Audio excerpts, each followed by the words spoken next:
why split testing works and when it doesn't, understanding statistical significance. You might at this point be asking why you should go to all the trouble of creating a split test when you could just run a short trial period instead. Why color 3 prawn shops red and then wait for them to collect enough actionable data? Isn't this really just a fancy way of describing a kind of public beta test? Well, there are a few key differences to keep in mind, which involve thinking like an actual scientist, because that's what this is emulating. FYI, this is precisely the same technique used in research. When a researcher wants to know if a particular drug will help to boost someone's alertness, they find out by creating 2 separate groups, an experimental group and a control group. The experimental group is the one that receives the drug, and the control group is the one that doesn't. This then gives the researcher the opportunity to compare the stats from the 2 groups. What this achieves is to remove confounding variables. A confounding variable is anything that can hurt your outcome, rendering the results of the study useless. For example, if you also introduce a new exercise program to the individual taking the drug, then it might be this that makes them more focused, rather than the drug. That skews your results, and you therefore don't know whether the drug or the intervention made the difference. One of the most common confounding variables in research is the placebo effect. This effect describes the fact that when you tell someone they're receiving a drug, they will then feel better even if the drug is just a sugar pill. The power of belief is so strong that this can end up skewing the results as the subject's optimism and belief helps them to dig deeper and find more focus. That's why the experimental group will often receive a sugar pill. This way, both groups think they are getting something, and you can thereby rule out the role of placebo in the study. So back to your SEO. What does all this have to do with split testing? Well, essentially, you have your experimental group and your control group. The experimental group is the one where you have introduced a new header or whatever else, and the control group is the one where you have left everything as it was. The reason this is so important is that the 2 pages are exactly the same and are being tested at the same time, under the same conditions.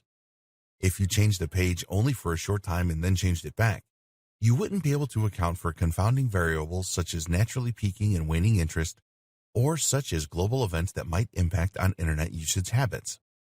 In other words, it may be that as soon as you changed to a different web design, a competitor launched their site and took all of your visitors. The drop in traffic had nothing to do with your new web design, but you might not know this. As such, the experiment is void, and you end up acting on false data. Likewise, if you were to simply adopt some changes in your next article, you couldn't know for certain that any boost or drop in performance wasn't simply due to the content of that article being better or worse. Split testing is the only way to be certain that you have controlled for as many variables as possible. When split testing goes wrong, so a split test is absolutely impervious to error, right? Wrong. Anyone who has done a science or math degree will already know what the problem with this strategy is: the sample size. Going back to the lab for a moment, a sample size refers to the number of subjects who take part in the study. Because if you have one person take the sugar pill and one person take the real drug, then you can't be certain that the person taking the real drug didn't also happen to get over a cold that same day. It looks as though they saw a boost in performance, but in fact it was just coincidence. The same thing goes for running split tests for SEO. If you have 2 versions of a website and one enjoys a bigger boost in SEO than the other, then this could potentially be a result of one page having lower bounce rates than the other. That means that people didn't spend long on one version of the page, which in turn impacted on the page being demoted in the SERPs. But what if the reason that the one page had higher bounce rates was simply that it was lucky, that the people who went there happened to be in less of a hurry? If you only ran the experiment for one day, and you had 10 people go to each site, then it's statistically unlikely that all the people on one of the pages just so happened to be in a hurry, but it's not impossible. And this is where the idea of statistical significance comes in. In order to rule out freak coincidence and chance, you need a large enough sample size. You can never say with 100% certainty that the results of your test are accurate, but you can run the test long enough and get enough subjects to say that it is accurate beyond reasonable doubt. You might flip a coin and get heads 10 times in a row. That's an extremely unlikely outcome, but it's possible. But if you flip a coin and get heads 100 times in a row, that is so astronomically unlikely to be coincidence that you can probably assume the coin is rigged. The same goes for your split test. Run the test long enough and the results become increasingly likely to be accurate. This is what we refer to as statistical significance. You can actually run tests to find out if your results are significant, which will give you a p-value. This p-value tells you the percentage likelihood that the outcome was a fluke, with anything less than 5%, p greater than 0.05, being considered significant. But for now, the main take-home is that you should make sure you run your test long enough, don't draw premature conclusions, and never assume that the outcome is 100% guaranteed to be accurate. If you want to be extremely scientific about this, then you can always run what is known as a chi-squared test. This is a test of significance, which is a calculation that takes numbers, crunches them, and provides a p-value. You can use the number of impressions on each page in order to do this, or the page ranking over a given amount of time. Nothing is certain. Another thing to keep in mind is that SEO strategies change. What was a great SEO strategy once can change on a dime once Google decides to change its mind. If you're comparing two different pages for their SEO positioning then, keep in mind that what works now might not work in the future. That's why it's important that you keep on testing and experimenting, and always be cautious when adopting new strategies wholesale. Using split testing for SEO success. The practical guide. Okay, that's enough theory for a bit. It's time to get practical. How do you go about running a split test and seeing how it impacts on your SEO? There are a couple of different ways. In this video, we're going to look at two of the most common, creating two different versions of a web page versus creating one page that loads differently for different users. We'll look at how this works and at which one is best for you. In this video, we will first of all discuss the most common method, which is to use different pages on the same website. Two different web pages. The first option is to compare two slightly different web pages that employ different SEO strategies, keeping everything else as close to equal as possible. More accurately, you will compare two groups of different pages. Comparing two versions of the same page can work, but it's rife with difficulty. Let's say, for example, that you have a web page all about how to train your Labrador and a web page all about how to train your Golden Retriever. These pages are almost identical in subject matter, and you're going to go out of your way to ensure they are extremely similar in all other ways that count, too. You'll ensure they have the same number of links pointing to them, that they are equally prominent on your site, that they are the same length, that they have the same number of headings, etc. From here, you can then go about making small changes to a few of the matched pages and see if this boosts or hurts traffic. You'll then watch the difference in your stats, making sure to collect as much data as possible. Repeat this a few times with different matched pages. And once you are sure that your new SEO strategy works, introduce it to the rest of your content. Challenges. Of course, this option is not perfect. In case you hadn't already figured it out, one big issue is that both versions of the page are targeting different keywords or competing for the same ones, which massively skews your results. Different keywords will include different competition, different related terms, and more. All of this means that you are never comparing like for like. And if you try and create two pages that compete for the same keyword, then you could end up running afoul of one of Google's most recent algorithm updates, the diversity update. This update is aimed at ensuring that most SERPs don't display multiple results for the same site, thereby meaning that you won't have a fair fight on your hands. You can create two pages targeting the same keywords and see which one wins, but even then, you are changing the results simply by having competition exist provided by you. You could always create two pages the exact same, but this is inadvisable for a number of reasons. Firstly, Google will see a precise duplicate page as being worthless and might even penalize the page. Google doesn't want its users to repeatedly stumble upon the same content, and so it won't rank it. If these pages are hosted on separate domains, which introduces more complex factors such as domain age, then Google might see one page as having violated the copyright of the other, and the entire site could be severely penalized. Then there's the fact that having more than one page with the same content is confusing for viewers and could lose you the trust of your readers. The optimal answer to this is to use different pages, but to make sure that you target extremely similar keywords. Use a keyword research tool like KW Finder, www.kwfinder.com, and then target keywords that have similar search volumes and similar KD, keyword difficulty ratings. When you do this, you can try different techniques on similar pages with similar objectives and see which one comes out on top. Another option is to look at two pages that rank identically, and then try making the change to one of those pages and see how it is affected. This is a slightly better strategy because you are starting from a similar place. What's more is that you can open up your stats and then use the historical data in order to make a forecast of how the web pages should have behaved. If one page was moving in a certain direction and that direction sped up, slowed down, or reversed, then it might be the result of the changes you made, especially if the matched page did not show the same changes. Again, the different difficulty of different keywords, the amount of competition, etc., can all impact on your results and potentially skew your findings. But while this might be seen as a problem, it can be mitigated somewhat by simply using as many pages as possible in your test. In other words, instead of taking two similar web pages and comparing their success where one has been changed, you instead take two groups of pages and make the changes to some of them while leaving the others as they are. Again, it's possible that by sheer coincidence, multiple pages will perform better than others beginning from that point. But that's when you use the statistical significance tests, compare the new and the old ranking positions of those in Group A to those in Group B, and then find out if the data suggests an effect. This is the main technique that this training will be recommending for carrying out split tests, and we'll call it the matched pages method, the technical bit, using redirects. As mentioned, the big problem with the method described in the previous video is that it doesn't allow you to control for every single confounding variable.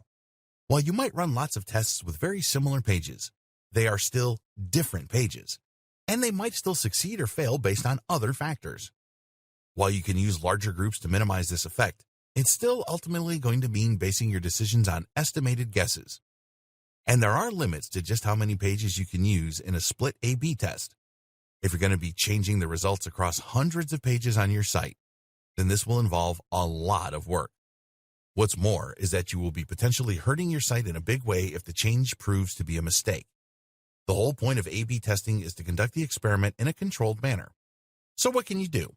One answer is to use a redirect, which has different and unique pros and cons. A redirect simply means that you're going to send visitors to a different version of the website. This will use a number of different methods, more in a moment, but one of the simplest is the HTML redirect. The browser will read this code and will then follow it to the new page. If you use this method, then as soon as a visitor lands on a web page, there will be a short pause and then they will be sent to the new web page. Of course, this version of a split test also has its limitations. After all, there's no way for Google to alter its ranking depending on which page performs best. That's because the two versions of the page are one and the same as far as Google is concerned, meaning that they will only rank once depending on which version Google took into account. So how can this be used to monitor your SEO performance? This is useful for measuring a host of factors that will impact on your SEO. That means things like bounce rates, things like CTR, click-through rate, and more. While this might not directly affect your ranking, seeing what page design or content is best for audience retention will have a big effect on your ranking, so this can be just as useful. Which type should you use? The answer is, of course, both, if you have the time. The more data you collect, the smarter decisions your business will make, and the more likely you are to see performance boosts. Better redirects. The redirect used above will work as described to send a user directly to a different website. This way, they can experience a temporary alternative to your main page without hurting the appearance of that page. Of course, what we really want to do, though, is to ensure that the page only loads for half of the visitors. That's where we need to get a little savvier. What's more is that we want Google to get sent to the new page as well. As it is, 100% of our visitors are being sent to the new page, and Google spiders will recognize that the page is a redirect and not a regular page. So why would it rank as normal? Instead, you'd be better off using a PHP redirect. PHP stands for PHP Hypertext Preprocessor. And yes, that means that it has its own name in the acronym, which is extremely confusing.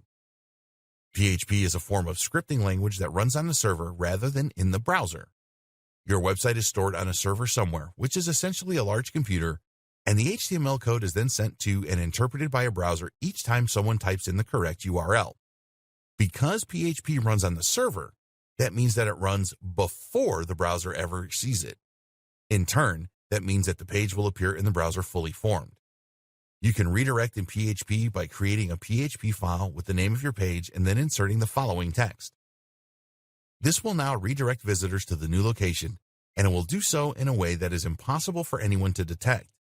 Even if they were to view source, the source they'd see would be the HTML for the new page. The next thing we need to do is to ensure that only half of the visitors are sent to the new page, and we can do this by randomly redirecting those visitors. What this does is to choose a random number between 1 and 2, and if the number is 1, then it sends the visitor to the new page. If not, they stay where they are. This works by using a timer to choose the number, hence the need for the micro-time part. You don't really need to know how this works though, only that it does work. Using include. While this method of redirecting visitors can be effective, it still isn't quite perfect. You still have two different types of web pages, which could potentially confuse results. The URL in the address bar will be different, for example, which could result in action from Google, more on this in a bit, and which could confuse your users. Another option then is to use an include file. This basically means that the page will populate itself with content from another page, allowing a blank template to become your new version of the page. In this version, you will create two HTML pages that only contain the elements that are different. This works particularly well if you are changing something about the text, for instance. Save these as version 1.htm and version 2.html. Then use the following code on the main page. Place this where on your page you want the difference to show.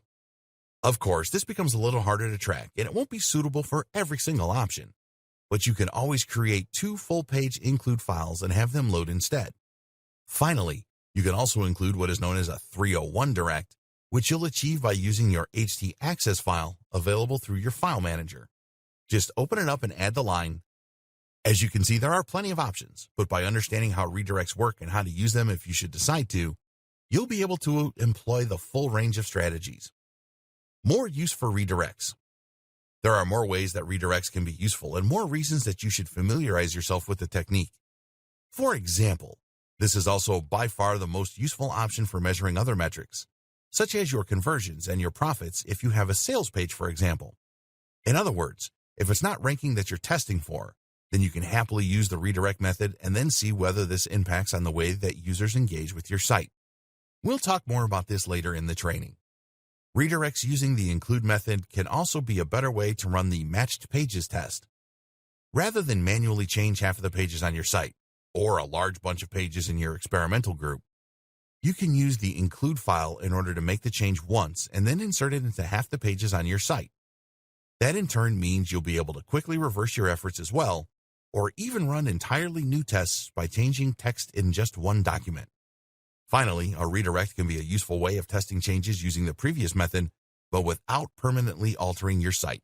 Tools and best practices. While you have a good idea of how to utilize several different split test strategies at this point, you may not be quite ready to start putting them into action.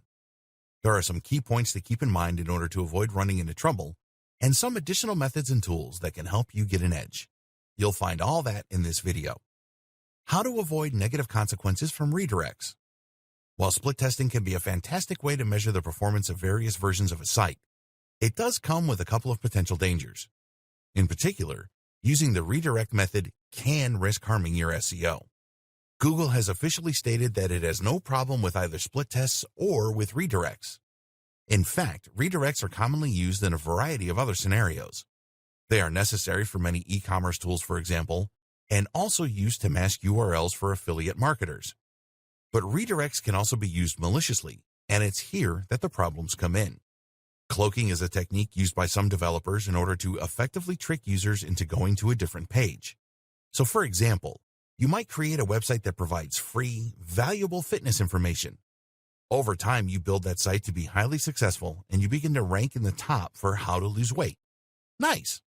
But rather than be happy with that and monetize it in an honest and fair way, you instead decide to use a redirect to start sending all your visitors to an affiliate product and raking in the cash. It's an obvious strategy, but one that Google can have a hard time spotting if you use a PHP redirect.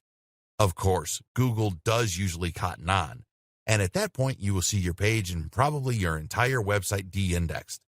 This is what Google doesn't want to see. Then there is the inherent danger of having two versions of the same site. Google might see this as spammy. It might see this as confusing, whatever, it could hurt your ranking. So what do you do? One option is to use the canonical link attribute on all of your experimental pages and to point this toward your original page. This tells Google's robots which page is the original, and that ensures that it will understand what's going on and see that you're not trying anything fishy. Don't be tempted to block Google's robots from viewing your experimental pages. This can actually end up hurting your ranking as well. Finally, keep in mind the impact that page load times can have on your ranking. Page load times are one of the key factors Google now looks for when determining the ranking of a site, and if your load time is very slow, then it will hurt your position. A redirect can significantly slow things down, which is again why a PHP redirect or htaccess redirect is preferable to an HTML one. You should also consider this factor when looking at other tools that run split test. Using a developer. Is all of this sounding a little complicated at this point? And don't worry. For the vast majority of business owners, the best option will be simply to use the matched pages test.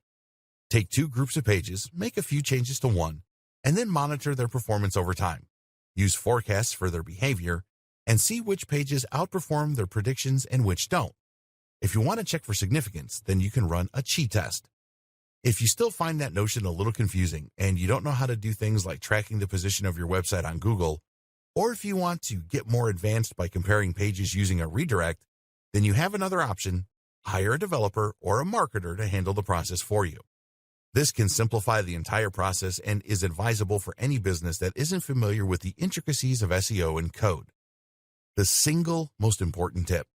Before we go any further, it's time that we share the single most important tip regarding split testing. Always back up.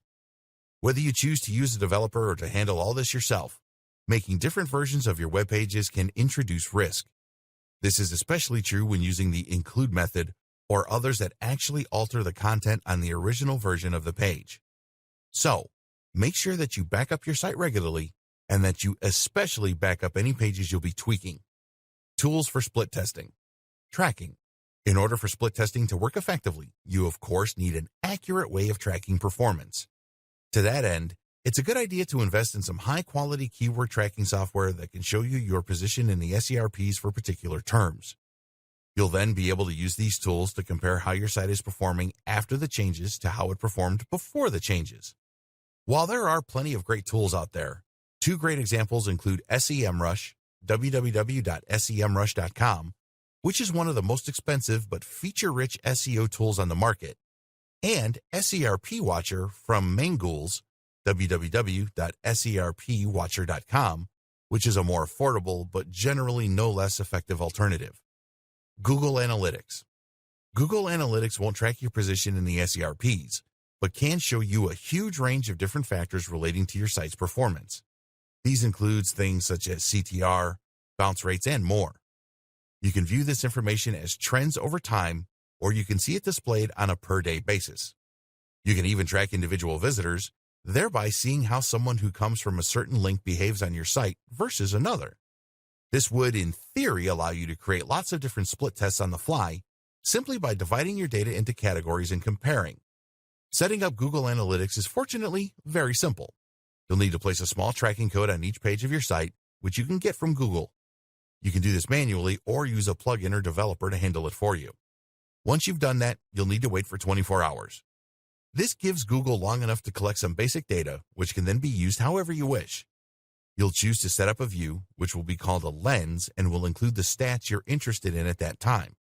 Other examples of tracking tools include Jetpack Web Stats for WordPress, and you can find many others built in with hosting packages. Optimizely and ODN.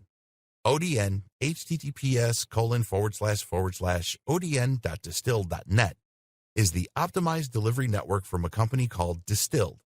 This is a tool that allows you to much more easily utilize split testing for your site by grouping different versions of web pages. You'll first deploy the system in front of your website and will then interact with a CMS in order to group your pages and make minor differences that you hope to impact positively on your ranking. ODN makes it much simpler to measure how changes impact on your SEO, but keep in mind that this tool in particular will aim to change 50% of the pages on your site. As we've discussed previously, this might actually be a little more than is optimal for most applications. That said, ODN is one of the best options for those that want to get started with split testing but don't want to tinker with their own website or hire a developer. If you are measuring something other than ranking, such as the time spent on a website, conversion rates, or anything else, then another great option is called Optimizely, www.optimizely.com.